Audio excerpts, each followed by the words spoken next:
নমস্কাৰ ষ্টুডেণ্ট, এতিয়া আমি অনুশীলনী 11.1 7 নম্বৰ কুৱেশ্যনটো কৰিম। ছাত্ৰ ছাত্ৰীসকলক জনাই দিওঁ যে তোমালোকে যদি আমাৰ চেনেলত নতুনকৈ আহিছা তেন্তে যদি ভিডিঅ' ভাল লাগে ভিডিঅ'টো এটা লাইক দিবা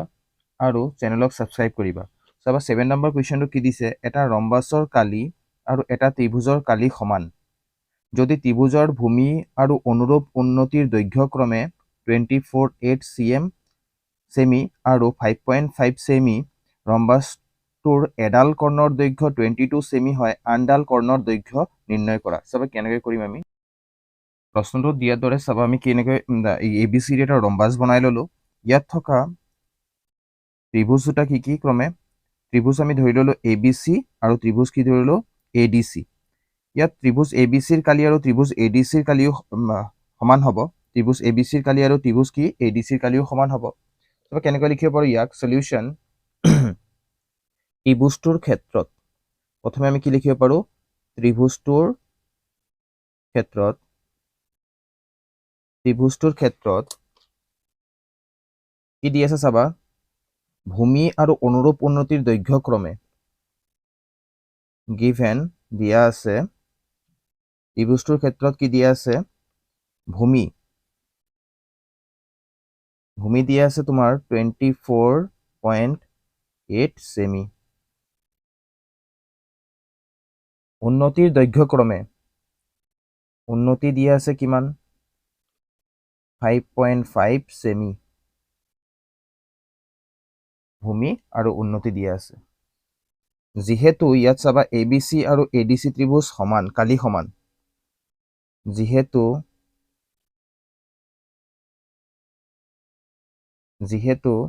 ত্ৰিভুজ ABCৰ কালি ইকুৱেল ত্ৰিভুজ কি হ'ব ADC, ত্ৰিভুজ ACD লিখিব পাৰো, ACDৰ কালি হ'ল সমান দিছো, মানে এই দুটা কালি কি সমান। এতিয়া চাবা এতেকে ত্ৰিভুজ ABCৰ কালি আমি উলিয়াই লওঁ। ত্ৰিভুজ ABCৰ কালি ইকুৱেল হাফ ইনটু কি হয় ভূমি পূৰণ উন্নতি। ভূমি পূৰণ কি হয় উন্নতি। ভূমি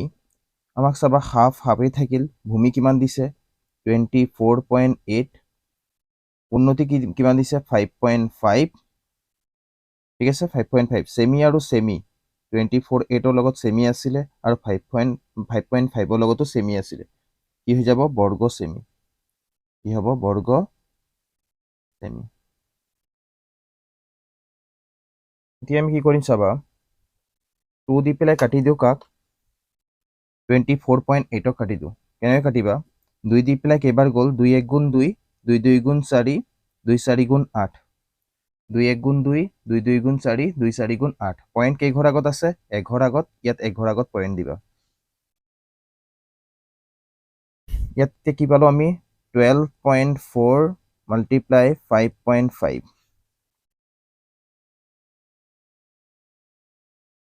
12.4 আৰু 5.5ক মাল্টিপ্লাই কৰি দিয়া, কিমান পাম 4 5 গুণ 20ৰ 0 হাতত কিমান আছে 2, 5 2 গুণ 10, 2 কিমান হ'ল 12, হাতত কিমান আছে 1, 5 1 গুণ 5 কিমান হ'ল 6, 4 5 গুণ 20ৰ 0 কিমান আছে 2, 2 5 গুণ 10 2 কিমান হ'ল 12, হাতত কিমান আছে 1, 5 1 গুণ 5 কিমান হ'ল 6, যোগ কৰি দিয়া 0 2 8 6। এতিয়া কি কৰিবা, ইয়াত পইণ্ট এঘৰ, ইয়াত এঘৰ, কেইঘৰ দুঘৰ আগত পইণ্ট দিবা। ইয়াত আমি কিমান পাম 68.20 বৰ্গ সেমি। কি পাম বৰ্গ সেমি। ত্ৰিভুজৰ কালি পালো। এতিয়া প্ৰশ্নত কি দিছে চাবা, ৰম্বাছৰ ক্ষেত্ৰত কি দিছে, ৰম্বাছৰ ক্ষেত্ৰত যদি ত্ৰিভুজটোৰ ভূমি আৰু উন্নতিৰ দৈৰ্ঘ্যক্ৰমে ইমান আৰু ইমান হয়, ৰম্বাছৰ এডাল কৰ্ণৰ দৈৰ্ঘ্য 22 cm দিয়া হলে আনডালৰ কৰ্ণৰ দৈৰ্ঘ্য নিৰ্ণয় কৰা। এডাল কৰ্ণৰ দৈৰ্ঘ্য দিয়া আছে, হয়। ইয়াত চাবা ৰম্বাছৰ কৰ্ণ AC এডাল কৰ্ণ আৰু BD এডাল কৰ্ণ, AC এডাল কৰ্ণ আৰু BD এডাল কৰ্ণ তেন্তে ধৰি লওঁ যদি আমি AC কিমান দিয়া আছে আমাক 22 সেমি দিয়া আছে তেন্তে আমি BD নিৰ্ণয় কৰিম কি নিৰ্ণয় কৰিম BD নিৰ্ণয় কৰিম কেনেকৈ লিখিম চাবা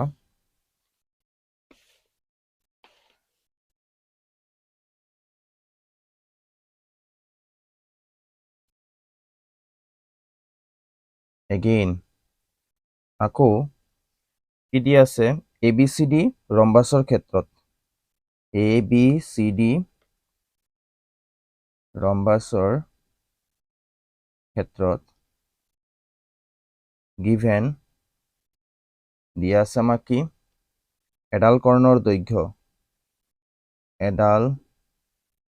কৰ্ণৰ দৈৰ্ঘ্য এডাল কৰ্ণ কি বুলি ধৰিছিলো AC কি বুলি ধৰিছিলো AC ইকুৱেল কিমান হ'ব কিমান দিয়া আছে আমাক 22 সেমি 22 সেমি কি নিৰ্ণয় কৰিব দিছে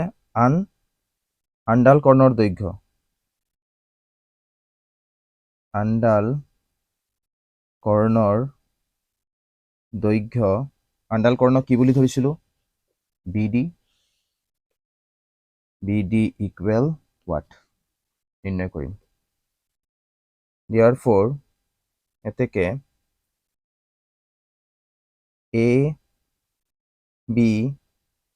ABCD ৰম্বাসৰ কালি ইকুৱেল ৰম্বাসৰ কালি কি হয় হাফ ইনটু কি লিখিব পাৰো AC into BD half into AC ঠিক আছে AC কিমান আছে আমাৰ 22 BD নাই BD ৰাখিবা 2 দি পেলাই কেইবাৰ গ'ল 11 বাৰ কিমান পাও 11 1 যা কিমান পালো 11 BD মাল্টিপ্লাই কৰিলে কি হ'ব 11 BD ABCD ৰম্বাসৰ কালি কিমান পালো 11 BD এ প্ৰশ্নত কি দিছে চাবা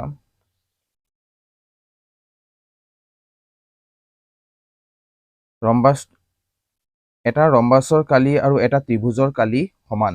কি বুলি কৈছে আকৌ এটা ৰম্বাসৰ কালি আৰু এটা ত্ৰিভুজৰ কালি সমান according to question প্ৰশ্নমতে আমি লিখিব পাৰো কি প্ৰশ্নমতে ঠিক আছে প্ৰশ্নমতে কি দি আছে ৰম্বাসৰ কালি ইকুৱেল কি দি আছে আমাৰ ত্ৰিভুজৰ কালি সমান বুলি কৈছে সমান দিছো মাজত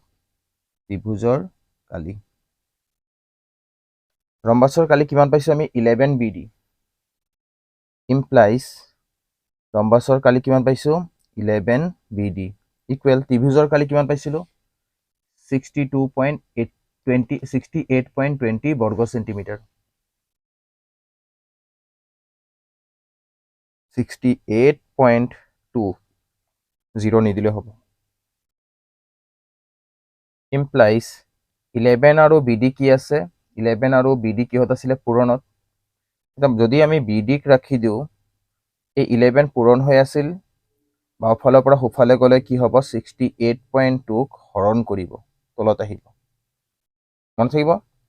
এতিয়া implies BD ইকুৱেল আমি হৰণ কৰি দিও তবে হৰণ কেনেকৈ কৰিম 11 দি পেলাই আমি ডিভাইড কৰিম কাক 68.2 ক 11 দি পেলাই কেইবাৰ যাব 11 6 গুণ 66 হ'ল নামিল কিমান 8 ৰ পৰা 6 গলে 2 নামিল ইয়াত নামিব আকৌ কিমান 2 11 2 গুণ কিমান হ'ল 22 দশমিক 1 ঘৰ আগত দি দিয়া হ'ল এতিয়া ইয়াত আমি কিমান পালো BD ইকুৱেল কিমান পালো 6.2 সেমি কাৰণ ইয়াত বৰ্গ সেমি আছিলে 11 ৰ লগত কি আছিলে সেমি আছিলে হয়নে এটা সেমি কাটি গ'ল থাকিল কেইটা সেমি এটা সেমি থাকিল এতেকে কি বুলি লিখিব পাৰো এতেকে নিৰ্ণয় আনডাল কৰ্ণৰ দৈৰ্ঘ্য নিৰ্ণয় আনডাল কৰ্ণৰ দৈৰ্ঘ্য কি হ'ব 6.2 সেমি উত্তৰ এটি হ'ল আমাৰ সমাধান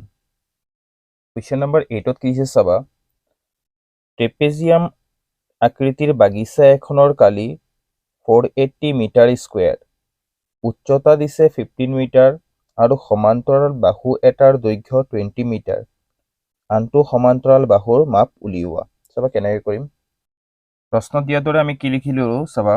ABCD এটা ট্ৰেপেজিয়াম আকৃতিৰ বাগিচা বনাই ললো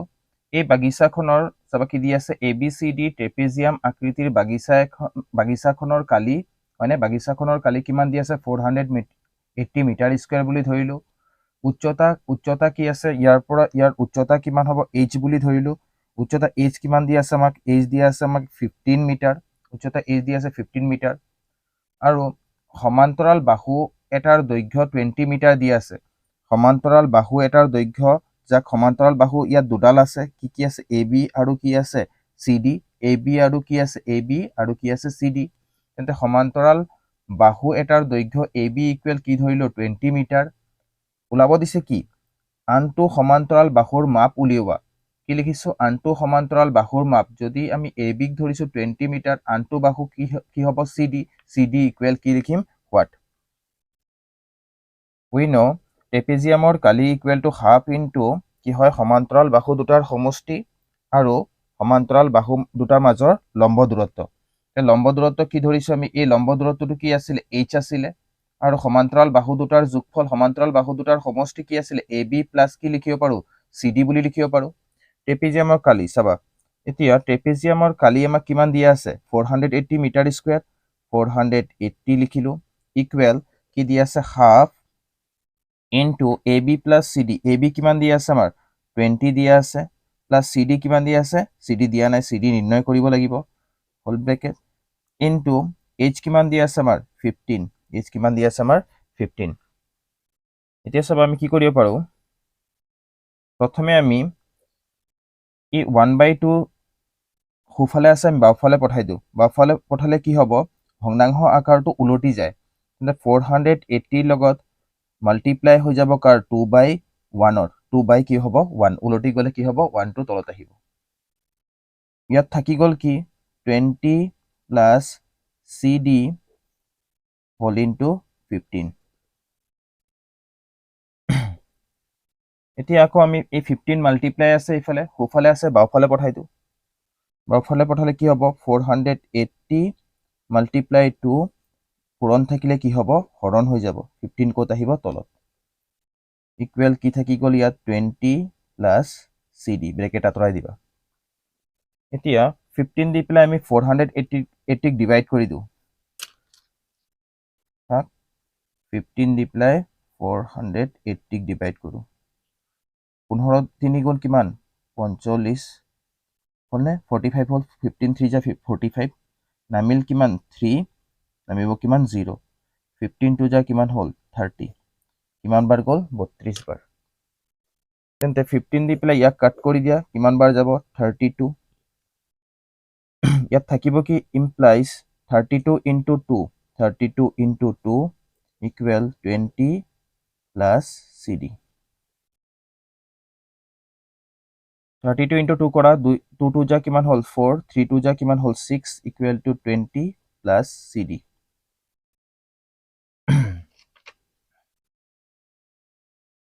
এতিয়া আমাক CD উলিয়াব লাগে 20 লগত আছে প্লাসত আছে পঠাই দিয়া উফালৰ পৰা বাওফালে পঠালে প্লাস থাকিলে কি হ'ব মাইনাসৰ কি হ'ব 20 ইকুৱেল কি হ'ব CD ন 64 ৰ পৰা 20 গলে কিমান হ'ব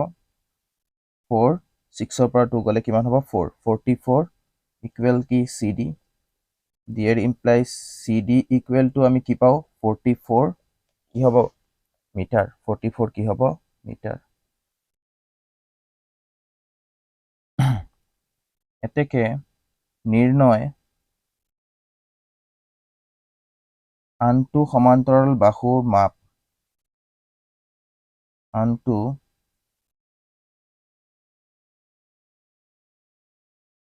সমান্তৰাল বাহুৰ